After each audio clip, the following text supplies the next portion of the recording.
Hello, everyone. My name is Otis Bird, and I've been sitting back watching as our country goes through a lot of different things here lately, and I see the feelings and the views all across the board. I've kind of stayed quiet and waited to see how things would play out, but things have got to a point lately to where I feel that on a lot of these topics I need to start sharing my views. So I decided to do this thing that I call One Man's Truth. Over a course of videos and podcasts, I'll be sharing my truths on situations ranging from social situations to religion to music to fatherhood to interracial relationships, just all over the board on many issues and what my truth is to me. For me, my truth is based off of what I've been through in my life, which I view as fact, what I feel, and what research I do, such as numbers and factual history. To be more specific, today I want to talk about the issues that are going on in our country concerning police brutality, from George Floyd and Breonna Taylor to now Jacob Blake and the situation that has progressed with Kyle Rittenhouse. But before I get into that, I want to start off reading something to you guys. It goes, I think America must see that riots do not develop out of thin air. Certain conditions continue to exist in our society that must be condemned as vigorously as we condemn riots. But in final analysis, a riot is the language of the unheard. And what is it that America has failed to hear? It has failed to hear that the plight of the Negro poor has worsened over the last few years. It has failed to hear that the promises of freedom and justice have not been met. And it has failed to hear that large segments of white society are more concerned about tranquility and the status quo than about justice, equality, and humanity. And so, in a real sense, our nation's summers of riots are caused by our nation's winters of delay. And as long as America postpones justice, we stand in the position of having these recurrences of violence and riots over and over again. Social justice and progress are the absolute guarantors of riot prevention. That was said in 1967 by Dr. Martin Luther King Jr. in his The Other America speech that he gave at Stanford University. Now, the thing that strikes me about that is what he describes in that speech. It's now 53 years later, and we're going through exactly what he talked about because America did not listen to what he was talking about. At no point in time did America really heed the warnings that Dr. King had given throughout his ministry and his career in the civil rights movement to avoid the place that we have come to today. So, speaking directly when it comes to issues of police violence, I think that America needs to begin to acknowledge and accept the history, especially in black communities, that's behind that, okay? You have to understand what police have always been to the black community, prior to slavery and after slavery. The first Northern Police Service was founded in Philadelphia in 17,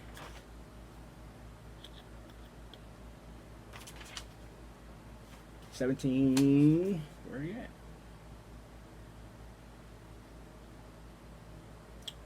1751. Okay. Now, the first police, they weren't called police at the times, but the first slave patrols were founded in the South in 1704, and they actually became the first police units, police forces in the South after slavery officially ended in 1875 at the end of the Civil War. What the slave patrols did before the end of the Civil War, they chased down runaway slaves and they meted out justice to slaves that did not follow the rules of the plantation. And when I say meted out justice, I mean things from castration to lynching to beatings in front of their children to maimings. That's what they did. And then when slavery ended, they became the implementers of what was known as black codes and pig laws that caused a mass incarceration of black people across, especially the South of the United States. If you don't believe me when I say that to you, I want you to take Alabama, for instance, who, when they looked at the numbers in 1850 all the way up to 1870, white people made up 99% of Alabama's prison population. By 1877, after the end of slavery and the implementation of black codes and pig laws, black people made up 87% of the prison population. That is a drastic change, basically overnight. Blacks were incarcerated for things as simple as loitering, vagrancy, which was basically unemployment. You could not leave a job to find another job without the permission of your prior boss. If you did that, you were in prison. And all these things were called felony because in the 13th Amendment, it gave you the right to basically enslave somebody as a punishment for crime. So everything black people did, they criminalized, and it was a way for them to put us back into slavery legally and forced labor for free. All these things turned into Jim Crow laws, and these things stayed on the books until 1965 in the Civil Rights Movement. So you have, 188 years. Actually, let's go back 1619 when technically the first slave ships arrived in America. You had from then till 1874 the brutality of slavery committed against black people by these different patrols and different groups of people. Black people treated as commodities, traded, sold, and basically the economic system of this country. So that's 265 years right there. After slavery ended, all the way up to civil rights, is another 188 years of police brutality in our communities, the slaughter of black men, the rapes of black women. This is what happened between our country and the black community. Now, what you got to see is that all these laws were enacted by our governments, but the police are always the first contact with the people, so they were the implementer of these laws. So of course, in the community's mind, the cops are always going to be the demons because they're the ones that are dealing with the people every day. Even though some of them may view it as I'm just doing my job, it was still a brutalization of a specific group of people as time went along, as time has gone along. The other part about it that people rarely seem to want to talk about is that after slavery ended, there was a shift in the depiction, especially of the black man, whereas prior to slavery ended, you would see books or pictures put out that would, kind of present the black slave as the old grandfather figure in the rocking chair teaching the little white children. But after slavery ended, they began to depict the black male as criminal, dangerous, would rape your white women and children, even though in all actuality, that's what they were doing to our people and to our community. But this has gone on for years, all the way up until this point. You look at the situation that happened in Kenosha, you look at George Floyd, you look at Amadou Diallo, you look at all these different cases, and when there's a situation of police brutality, the first thing everybody says is, well, don't be quick to judgment. Well, what that really means is, hold still, don't make a judgment until we tell you what their criminal record is, or until we tell you what crime that we were there to address. We'll take the Jacob Blake situation, for instance.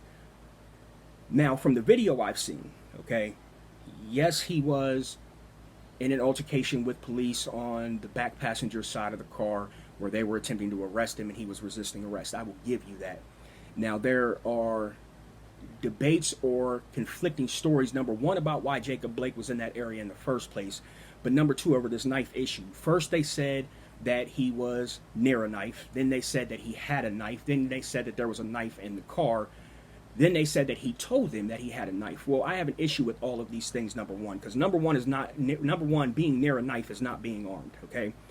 Number two, in the struggle that he had with police, never in the video, at least, does it show him actually trying to harm any of the police officers. It actually pretty much shows them beating him up on the backside of the car. So if he had a knife in his hand at that point and was not threatening, if he had a knife in his hand at that point and they had shot him at that point, I might have a whole different view about that situation. But if he had a knife in his hand at that point and he was not threatening them with a knife at that point, and he turned his back and walked away from them and went to get into his vehicle, at that point, he's posing no imminent threat to their lives at all. So there's no right to shoot him in the back 7 times. There's really no need to even shoot him in the back once. For me, there's also a stark difference in the way that the police officers there handled themselves.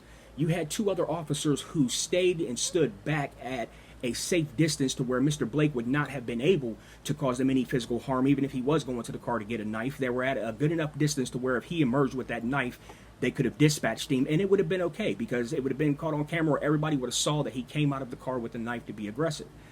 The third officer is the one who technically put himself in a situation that could have been jeopardizing to his life by running up on Mr. Blake and grabbing him by his shirt and then shooting him again 7 times. So the question really is, at what point are we as a society going to stop justifying the actions of certain bad officers based upon the criminal history of the person they inflicted the brutality upon? I've seen interactions like this in my actual lifetime to where the police, at least where I'm at, did not handle the situation that way. You may have been tased, they may even let you go and go get you later, but they don't shoot you 7 times. They don't intentionally put themselves in a position to where you can physically harm them. I've had interactions myself with the police and know for a fact that they do not put themselves close enough to you for you to physically harm them in that manner that they will have to take your life. So I do commend the police department where I'm at for the way that they handle themselves on certain issues. Please don't think that I am anti-cop. I am not. Okay? I don't support, to a point, I don't support calls to defund the police. If the reforms and things that I would like to see happen were to actually happen, it would actually require way larger funding for the police. And I, as a hardworking, tax-paying citizen, would have no problem with paying a little bit higher tax percentage to get these police officers the proper training and the proper staffing and the proper social work education to be able to better handle some of these issues that they run into when they're in the streets, when they're on duty. But if they are not willing to meet these reforms, if they are not willing to do things on their force, I'm also not against pulling the extra federal funding that they get. If you don't want better training to better be able to handle your community or to better be able to understand the racial issues in the community, then you don't need my money. I don't need to pay for you to kill my people, flat out. But back to the original, the point of me talking about where the issues between the black community and police comes is that in order to fix these things in the present so that way things are better in the future, you first have to not just acknowledge the past, but you have to accept the past. And when you accept the past, when you accept the wrongs that those who wore that uniform before you did to a certain community that broke your trust in that community, you can begin to do things to heal that division between you and the community, okay? In the recovery community, we say it a little bit different. We say that you spend all these years destroying the trust between you and your family, friends, and community. It's going to take that many years to rebuild it, okay? So you're talking about almost 400 years of things that happen that have destroyed the trust between the police department and the black community, to the point to where, no, some black people are not going to just submit to the order of the police. There's no trust there. In certain situations, you definitely don't want to put yourself in the back of a police car. We just seen a situation to where they stopped a man jogging in San Antonio, and once again, it was a mistaken identity. I've been through one of those situations myself. You know what I mean? I've been pulled out of the car on North 79 by 20 police officers and sheriffs, put on the ground with a shotgun in my back for a mistaken identity that turned out to be a person 3 inches taller, 50 pounds heavier, and 2 shades lighter than me. Come on, what, all black folk look alike? No, I don't think so. But this is the way the mind is trained. Black people, especially black men, have been criminalized in this country from the beginning. So when you look at that and you see these situations that are happening now, Martin Luther King said it best. Social justice and progress are the only absolute guarantors of riot prevention. Basically what he's saying is, if you accept these social issues and you do something about them and you change them, then people don't have anything to riot for. If you listen to what the people are trying to tell you and you handle the problem, people don't have anything to protest against. Fix the problem instead of denying it. You have everybody thinking that they have to choose a side. Standing up against police brutality and saying it's not right that you guys do these things does not mean that you don't support the police. It just means that you do not support them brutalizing a certain group of people, or that you do not support them claiming that it's okay to use excessive force in some of these situations. Frankly, I believe that there should be a standard definition. There should be a definition that clearly defines for all the police departments across the United States what situations deadly force can be used in. I don't believe that there is one, because each police department seems to be picking and choosing, or each cop actually seems to be picking and choosing what they think is a correct situation to use this in. The problem with that is these cops are human, and humans make errors in judgments. Errors in judgments in that situation cost innocent lives. Jacob Blake deserves to see his day in court. George Floyd should have seen his day in court. All of these people, these unarmed black men, and even some armed black men that are killed, if Jacob Blake had the knife, that are shot down, deserve to see their day in court. There's no call for the excessive use of force. Now, on the social side of it, where people come in, the issue that I'm having lately is with a couple different slogans that are being used. Blue life matters. Now, while I do believe that every individual cop's life matters, while I do believe that every individual cop's life has a value, they all deserve to be treated with respect as a man or woman, whichever they are, I can't accept blue lives matter. You're not born with a uniform and a badge and a gun. To be a cop is a choice. You choose at some point in time that that's what you want to do. You go to the academy, you do your 6 months or however long it is, and you become an officer. You can be hired, you can be fired, you can stay on until you're able to retire. But you are not born a cop. It's a choice. Being black is not a choice. It's just what you are. I was born black. I'm going to die black. I could bleach my skin and I'm still going to be black. No matter what I do, I'm black. It's not a choice. So Blue Life Matters is not on the same level as Black Lives Matter. And on that note, Black Lives Matter, I'll say it flat out. I support Black Lives Matter, but I don't support the Black Lives Matter organization, okay? The movement, the people on the ground, the boots on the ground that are protesting, they are literally protesting against injustices and police brutality.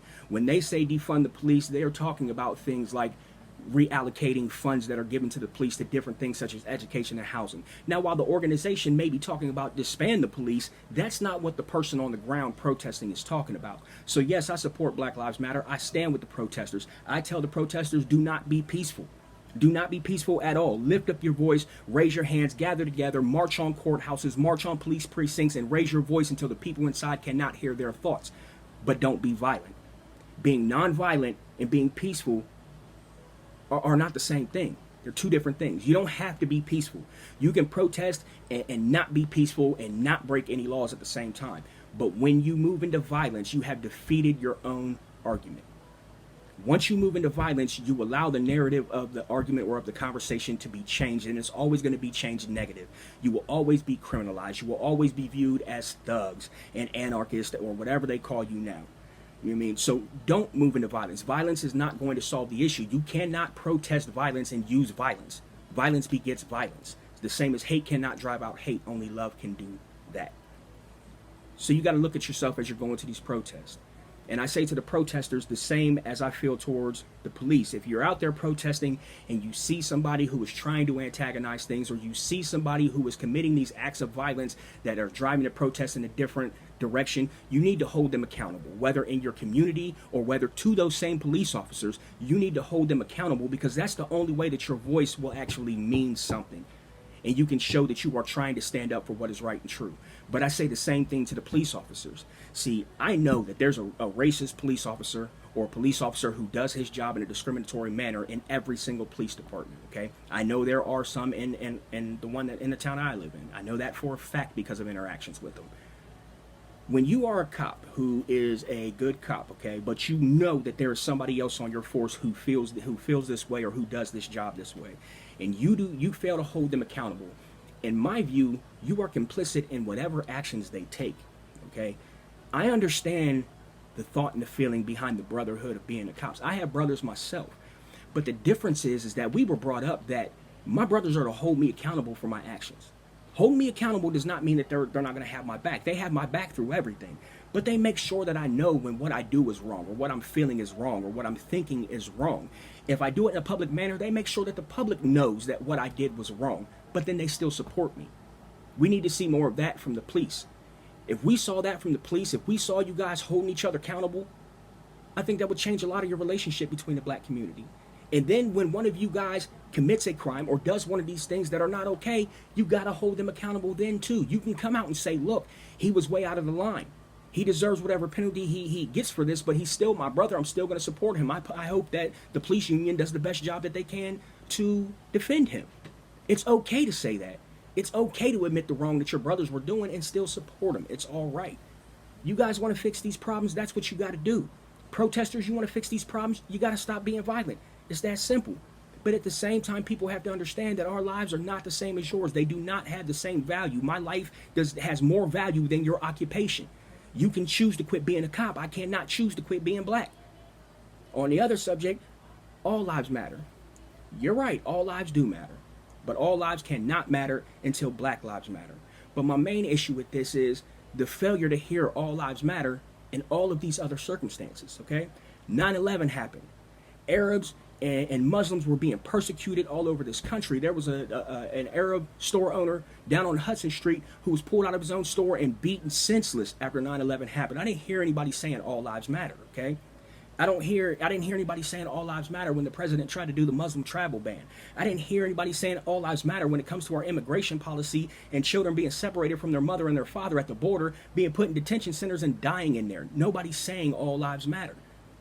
So how can you then, therefore, turn around and say all lives matter when it comes to black lives matter? That's not a statement of fact. That's a statement of feeling. And rather, to be honest with you, it's a rather racist statement. I'll just say it flat out. You're only saying it in response to black people. You need to, for me personally, I wonder about these things and I wonder why they are. And that might be the real issue, is that I'm the one sitting here wondering why you feel the way you feel when really you should be wondering and reflecting on yourself. I only say these things because I'm not looking to start an argument with anybody. I just put my truths out there in hopes that you will take the time to stop and look at yourself and look at why you feel the way that you feel. And are your feelings based off of facts? Are your feelings based off of history? What is your truth?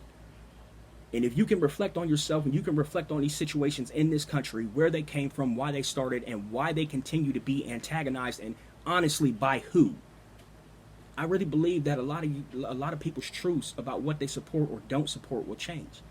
And even if you don't support things, I think a lot of people's issues with what they are willing to speak out against will change. Like I said, I don't support defunding the police. I actually support giving them more funding, but I also don't support police brutality. And I will say both things loud and clear to anybody who's willing to listen. Okay, I do support Black Matter, but I don't support the Black Matter organization. And I will say those things loud and proud to anybody who's willing to listen. I do feel like people intentionally antagonize the protesters to turn it into a violent protest. And that's both people from the right and from the left. Having said that, I also do feel that the president intentionally antagonizes people to make sure these issues of violence happen. We got to hold these people accountable. Police, rioters, politicians, all of them. People in authority should be held just as accountable, if not more accountable, than the people that they have the power over. You can't address the rioters without addressing the original action. Okay? Every action has a reaction. You got to address the first reaction. If you're going to condemn the riots, you have to condemn the brutality by the police. If you're going to condemn the Democratic mayors or governors in these places for not being able to tamp the violence down, you have to condemn the president for continuing to push it through his rhetoric. People need to stop being unrealistic about what's going on both sides of this fight. I do not deny that there is a problem of violence in the black community, okay? I do not deny that there are issues between the police and black people. I actually admit it quite openly. What I'm saying is, if we look back to the original sin, if we look back to where it came from, and we start to deal with it on that level, these problems can be fixed and they can be solved. I don't want my kids or my grandkids to be having this same conversation 53 years from now. All right? For me, this police situation starts with accepting what it is our country did to the black community. Plain and simple. You look at it, we do things like, say, black on black crime, and I'm going to tell you right now that black on black crime does not exist. I understand black people commit crimes against black people, but the phrase black on black crime should not exist and it should not be used. A Department of Justice research showed from 1980 to 2008, 93% of black people killed black people, 80% of white people killed white people, but it's not called white on white crime, it's called crime. It's not called black on black crime, or it's not called crime, it's called black on black crime. You look at the Hispanic community, when they're in the media, they say crime in the Hispanic community, crime in the Asian community. When it's white on white crime, they just simply say crime. But when it's in the black community, such as Chicago, it becomes black on black crime. That is to separate the black people from the rest of the people. That is to make the black people look like savages compared to the rest of the people. And it gives an excuse for these brutality issues or discriminatory issues to keep happening. It's time to really reflect on yourself and look and see what it really is that has you feeling the way that you feel. I base my feelings on what I've seen, once again, what I've seen and what I've gone through in my life. I base my feelings on what the numbers that I research from our government, from other reporting agencies, what those numbers tell me. In 2020, black people have made up 28% of the police killings, yet we only make up 13% of the population. Those are facts. Those are numbers. So when you tell me that there's not an issue of police brutality in my communities, I have to tell you that you're a liar and you don't know your facts. That's my truth. What's yours? Like the video, comments, questions, please leave them below.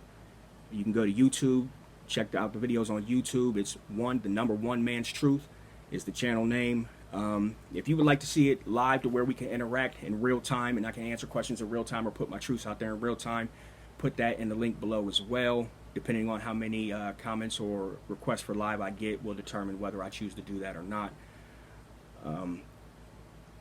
Yeah, let me know what you think.